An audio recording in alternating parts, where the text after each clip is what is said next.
Hello and welcome back to Classic Vinyl Podcast. This is the podcast where we listen to and review songs and sometimes albums from the classic vinyl era of the 60s and 70s. I am one of your hosts, Justin, and I am once again here with my other host, Tyler. Here I am. Once again. Yeah, under my wheels. Yeah. Why can't I just let you be?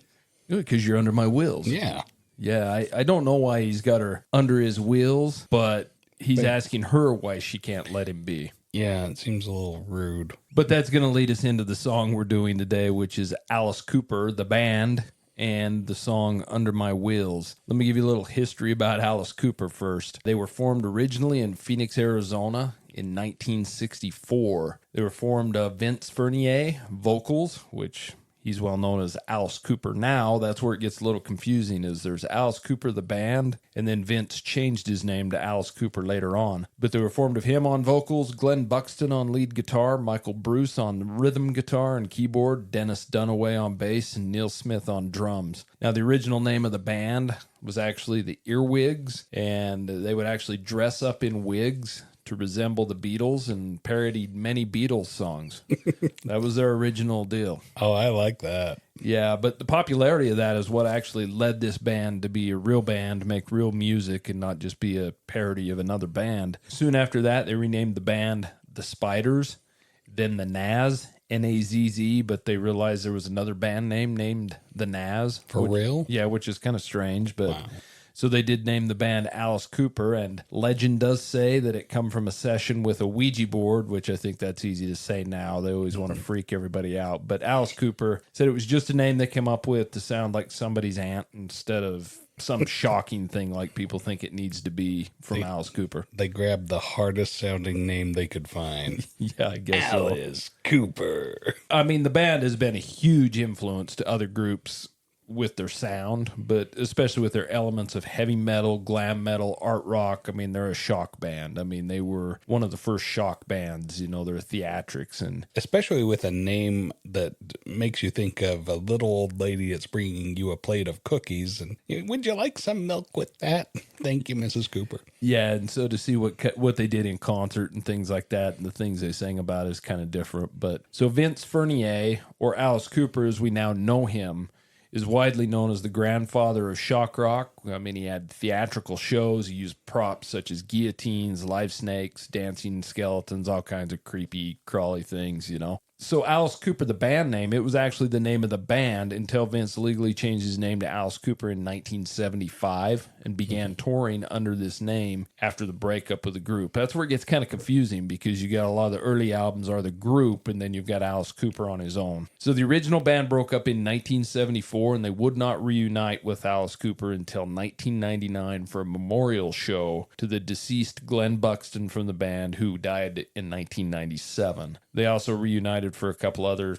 shows and actually toured for a little while together, but they never really got back together. Did they bring out a Ouija board at these reunions? I doubt it. Okay, so They they didn't might actually have. try to contact the dead. They might have at the concerts, I'm not sure. So all in all, they've released 7 studio albums as the band Alice Cooper, and Alice Cooper himself, once he changed his name, has released 21 solo albums. There are also 11 live albums and 21 compilation albums between them both. So when the band was called Alice Cooper, they had 5 albums that released that hit the top 40 in the Billboard charts. You had Schools Out hit number 2 and $1 Billion Babies hit number 1. Solo, he had 5 albums in the top 40. Welcome to My Nightmare was the top charting album at number 5. So under the band name Alice Cooper, they released 16 singles, and solo he has released 32 singles. As a band, 11 of those singles hit the top 100, with Schools Out being the top charting single at number 7, which is kind of surprising it's so low. I would have thought that would have been a number 1 hit, but it's definitely a long-lasting song. I guess it took a second for people to catch on to that one, huh? And also solo, Alice had 11 singles in the top 100 in the Billboard charts, and Poison, which was kind of his hair band era, hit number 7 in 1989. So overall, with the band and with the solo, Alice Cooper, he and the band have sold over 50 million albums worldwide, which isn't too bad at all. And the band was inducted into the Rock and Roll Hall of Fame in 2011. Do you think he's sold more hot dogs than albums?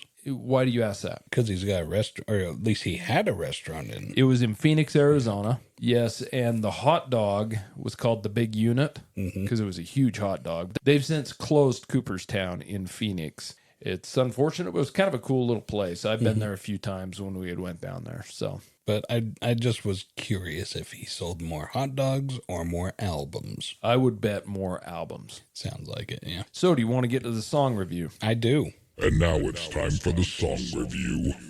Okay, so today we're doing Alice Cooper and Under My Wheels. Tyler, why don't you tell me what your history is with this song? We listened to it a couple times. We listened to the original and we listened to the 2023 remix. Had you heard this song before today? No, these are the first 2 times I've heard it, and I enjoyed both of them. But yeah, this was my first. I've heard Alice Cooper songs, but I don't even know which album this one's off of. I might have heard other songs from this album. I haven't heard this song. Well, I mean, you could refer to the notes that I'm going to start reading. I should. Yeah, so let me give you a little history on this song itself. So this was the first released single off of their 4th studio album, Killer, from 1971. It's kind of a cool album. It's just got a snake head on it. It's red. Yeah, it's pretty cool. So this album was actually the band's first million-seller album, peaking at number 21 on the Billboard charts. So the B-side to Under My Wheels was a song called Desperado. The single was released on November 14th of 1971. Now, this was written by Michael Bruce, Dennis Dunaway, and Bob Ezrin. It was recorded at RCA Mid-America Recording Studios in Chicago, Illinois. It was produced by Bob Ezrin as well, and Bob Ezrin most famously has produced a ton of bands. A few, Lou Reed, Deep Purple, Pink Floyd, obviously Alice Cooper, and many, many more. This song actually reached 59 on the U.S. Billboard charts.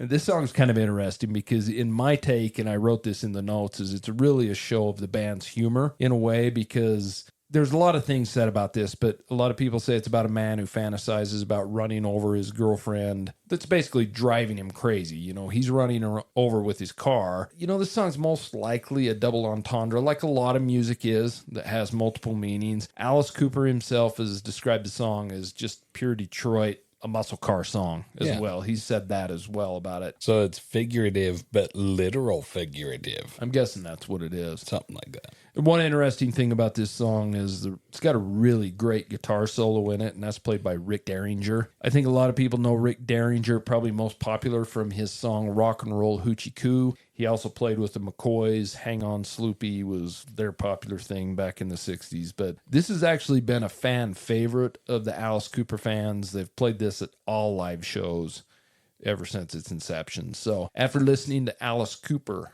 Under My Wheels, Tyler, for the first time, or the first 2 times, as you said, since we listened to it twice, what are your thoughts on this song?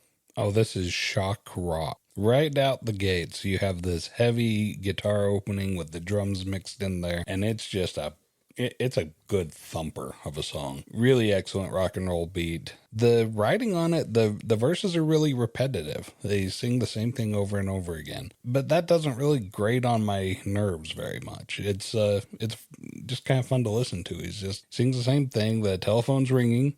You've got me on the run. I'm driving in my car, now anticipating fun, sort of thing. He sings about her driving him crazy. The way that he says this, I mean, he's like, yeah, you're driving me. Yeah, why don't you leave me alone? You're always under my wheels. Or you're under my wheels. Why don't you leave me alone? It doesn't make sense to me. But it's not, I don't know if it's supposed to, because you explained that this could have so many different meanings. This could be a Detroit car song, and it fits, especially with the beat. It's got an excellent guitar solo in there. I had a good time with it. If it's about double entendre, sure, why not? The figurative, the literal, I'm okay with any of it. But because this song it's a lot of fun. And Alice Cooper's got this real gritty voice, but it fits the song real nicely.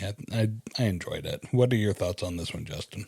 Yeah, I think it's pretty much a straight through rock and roller. I really enjoy the heavy guitar, heavy drum intro. I don't think the drums are very good in the song, except during the intro. I really like they're awesome in the intro, and then they're kind of mixed to the back after that. The little guitar riff right before the verse when when he starts singing, the telephone is ringing. I really like that guitar. Probably the best thing for me about it is the guitar solo by Rick Derringer. It's got a little wah pedal to it, and it just sounds awesome. And the guitar work throughout the song is great. I think the one thing that hurts this song for me is the saxophone. To me, That's right. That was in there. yeah, it just doesn't seem to fit it very well. Yeah, it's not, they haven't figured out the sexy phone that people figured out in the 80s, right? Yeah, I don't know. It just seems like it should be a straight through rock and roll guitar driven song. And the saxophone kind of bothers me in there a little bit. It almost just seems completely out of place. And Yeah, it's not necessary. not really. And it muddies it up to Yeah. me. Throw another guitar in there, do something different, but not the saxophone. And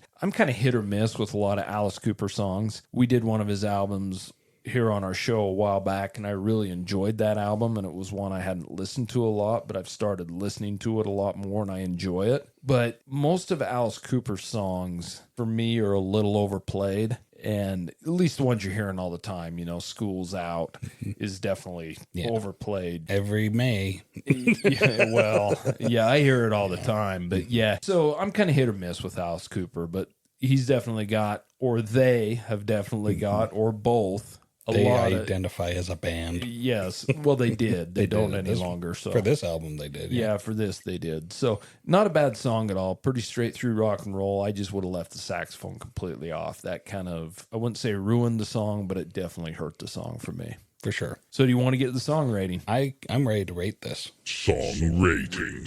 If this is your first episode, I'll explain our rating system briefly. 0 to 10, 10 being the best, 5 in the middle. I put this one at an 8. After reviewing it and our discussion, I'm going to knock it down 2 points for the saxophone, which is completely unfair. No, I put it at an 8 before we talked about this. I had a fun time with this song. It was a good listener, good driving song. I enjoyed this song by Alice Cooper, and I want to look forward to hearing it some more. It's not a masterpiece. That's why it's an 8.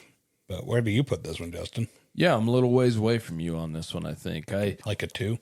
No, I'm not. I'm not that far down. The saxophone really knocked it down for you. I chose this song today just because it was one of their lead singles off this fourth album, and I think it is a good representation of them, but it's certainly not my favorite Alice Cooper song by any means. The saxophone really ruined it for me. Yeah. The guitar solo is amazing, and I think Alice's voice is perfect, but I can't rate this song any higher than a 6. That's fair. Yeah. So that's where I'm at. Not a bad song, but not a great song in my opinion. Yeah, I had fun with it. I guess I'm more forgiving of the saxophone, but man, that electric guitar solo in there, that's worth listening to. Yeah. Well done, Mr. Derringer. Yes, sir. But that's Alice Cooper, Under My Wheels. And if you have any questions, comments, or concerns, or have a song you would like us to rate, please send us an email at classicvinylpodcast@gmail.com. We really appreciate you listening to us again. So until next time, we'll see you later. See ya. Thank you so much for listening to Classic Vinyl Podcast. And don't forget to subscribe on Spotify or Apple Podcast or wherever you listen to your podcasts. Follow us on Instagram at Classic Vinyl Podcast for updates, and also share us with your music-loving friends.